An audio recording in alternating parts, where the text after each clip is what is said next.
Hello అండి. ఈరోజు మన రెసిపీ సాంబార్.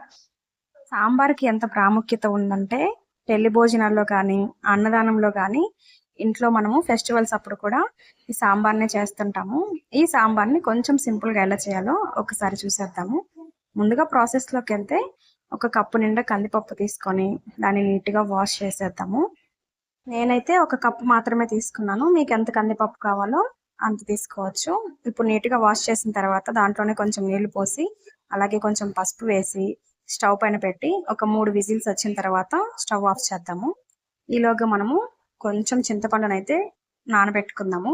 ఈ నానబెట్టే ముందు చింతపండును ఒకసారి నీట్‌గా వాష్ చేయండి. ఇలా వాష్ చేసిన తర్వాత కొంచెం నీళ్లు పోసి నానబెట్టేసి పక్కన పెట్టేసుకుందాము.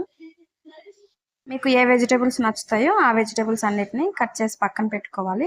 వంకాయని మాత్రం వాటర్‌లో కొంచెం సాల్ట్ వేసి, ఆ వంకాయలు మాత్రం ఆ వాటర్‌లోనే వేసేయాలి.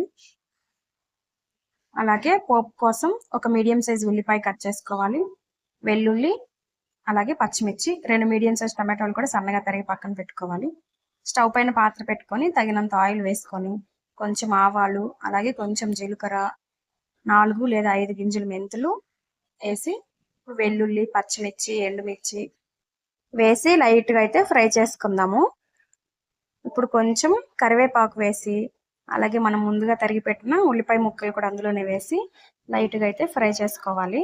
ఈ విధంగా ఫ్రై అయిన తర్వాత మనం కట్ చేసి పెట్టుకున్న టమాటాలని కూడా అందులోనే వేసేసి, ఒకసారి బాగా మిక్స్ చేసేసి, చిటికెడు పసుపు వేసి, అలాగే రుచికి సరిపడా సాల్ట్ వేసుకొని బాగా మిక్స్ చేసుకోవాలి. ఈ టమోటాలన్నీ బాగా మెత్తగా మగ్గిపోవాలి. పప్పు కూడా ఉడికిపోయింది.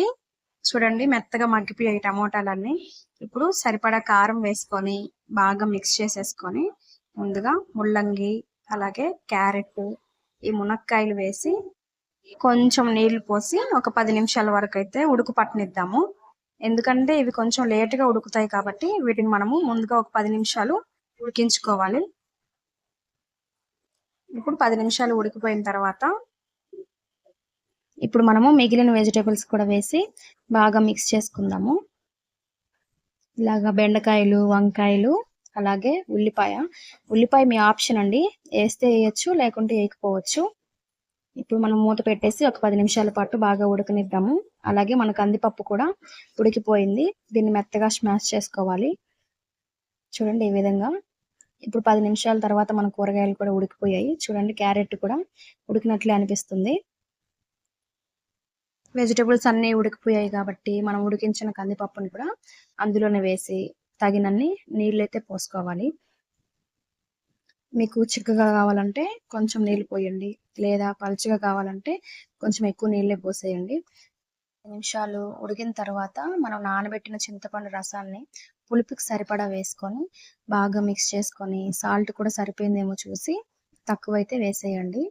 అలాగే లాస్ట్లో ఇప్పుడు కొంచెం సాంబార్ పొడి, కరివేపాకు, కొత్తిమీర వేసి స్టవ్ ఆఫ్ చేయండి.